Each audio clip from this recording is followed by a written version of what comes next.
Hello friends, আমি মৌসুমি। আপনারা এখন দেখছেন মৌসুমিস কিচেন। তো আজকে একটা মুখরোচকী রেসিপি নিয়ে এসেছি বিকেলের জলখাবারে। খুব মন ভরে যাবে। দেখো তো এরকম রেসিপি তোমাদের পছন্দ হয় নাকি। তো আজকের রেসিপি সামোসা চাট। চাট যে ব্যাপারটাই সবার ভালো লাগে।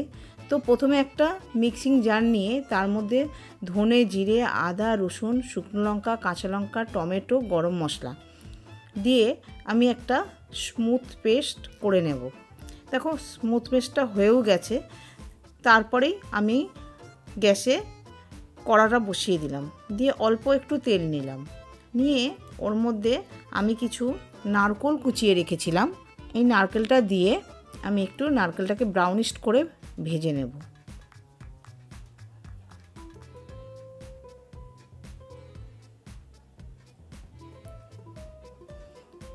দেখো এইভাবে বেশ কিছুক্ষণ একটু নেড়ে আমার ভেজে নিলাম। ওইদিকে আমার মটরটাও দেখো বেশ সুন্দর করে সেদ্ধ হয়ে গেছে। এদিকে নারকেলটাও আমার ভাজা হয়ে গেছে, নামিয়ে নিলাম। আবার ওভেনে আমি খানিকটা তেল দিয়ে নিলাম। আপনারা যেরকম তেল খাবেন সেইভাবেই তেল দেবেন। তো আমি পরিমাণ মতো তেল দিয়ে তার মধ্যে জিরে একটু দিয়ে দিলাম, দুটো তেজপাতা দিয়ে নিলাম। এবার ফোড়নটাকে একটু ভাজতে দিয়ে দিলাম। দেওয়ার পর কাঁচা লঙ্কা চিড়ে ছোট ছোট দুটো দিয়ে নিলাম। তারপরেই আমি পেঁয়াজ তুলে দিলাম, দিয়ে এবার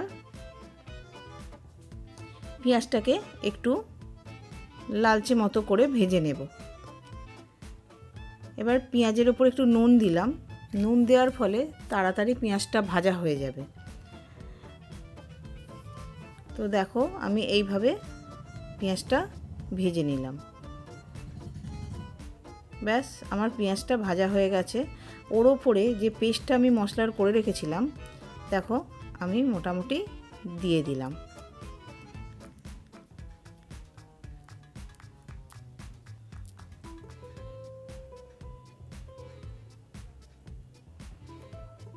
তার উপরে ওই পেস্টের ওপরে আমি একটু হলুদ গুঁড়ো দিয়ে দিলাম। তারপরে রেড কাশ্মীরি পাউডার দিয়ে দিলাম। তারপরে আমি চিনি একটু দিয়ে দিলাম। এবার আমি নুনটা আর দেব না, যেহেতু মটরটা সেদ্ধ করার সময় আমি নুন দিয়ে হলুদ দিয়ে সেদ্ধটা করেছি, আবার পেঁয়াজ ভাজার সময় নুন দিয়েছি। এবার নুনটা আমি একটু দেখে দেব।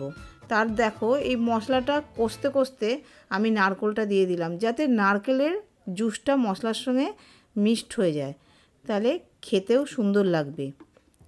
দেখো আমি একটু ধিমি করে ঢেকে দিলাম। দেখো ওপরে আমার তেলটা চলে এসেছে।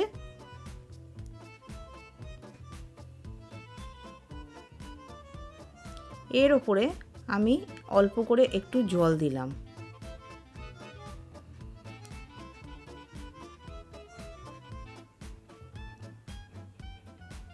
দিয়ে দেখো মশলাটা মোটামুটি আমার রেডি হয়ে গেছে। তার উপরেই আমি সেদ্ধ করে রাখা মটরটা দিয়ে দিলাম। দিয়ে আমি ওপর থেকে একটু ঘি দিয়ে দিলাম। খুব বেশি ঘি দেব না, যেহেতু চাট ব্যাপার, অল্প করে ঘিটা দিলাম।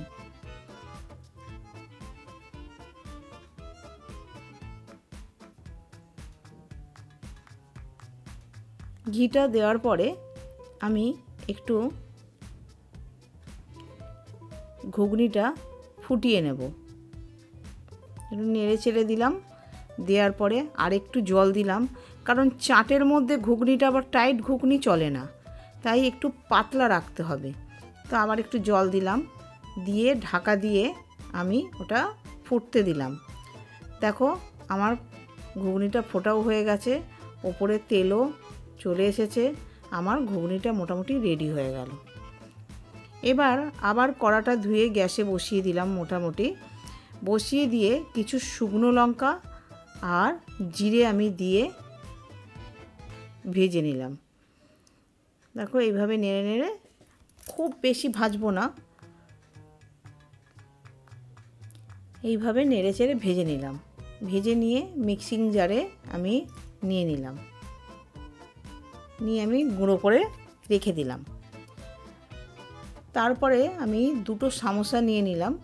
সামোসা হাত দিয়ে এইভাবে ভেঙে দিলাম প্লেটের মধ্যে। ভেঙে তার উপরে আমি, দেখো ঘুগনিটা পাতলা এই জন্যেই করতে বলেছিলাম, দেখো ওই সামোসার ওপরে অল্প অল্প করে ঘুগনি আমি প্লেটের চতুর্দিকে দিয়ে দিলাম। দিয়ে আমি একটু গোলমরিচ গুঁড়ো, একটু বিট নুন গুঁড়ো, একটু জিরে আর লঙ্কা যেটা ড্রাই রোস্ট করে রাখা ছিল সেটা একটু দিয়ে দিলাম, একটু চাট মশলা দিলাম, তবেই তো ব্যাপারটা মুখরোচকি আসবে। দিলাম, দিয়ে ওপর দিয়ে ঝুরি ভাজা দিয়ে নিলাম। এবার তোমরা যদি তেঁতুলের চাটনি খেতে পছন্দ করো ওপর থেকে দিতে পারো, কিন্তু আমি আর তেঁতুলের চাটনিটা দিলাম না, যেহেতু চাট মশলা দিয়েছি ওটাই টেস্টটা কভার করে দেবে। তো এইভাবে যদি বিকেলের মুখরোচকি টিফিনটা হয় তো কেমন হবে বন্ধুরা? তোমরাও একবার বানাও না, খাও, কেমন হলো একটু কমেন্ট করে জানাও। আবার তোমাদের কাছে আমি নেক্সট রেসিপি নিয়ে হাজির হব। আজকে এইটুকুই, টাটা।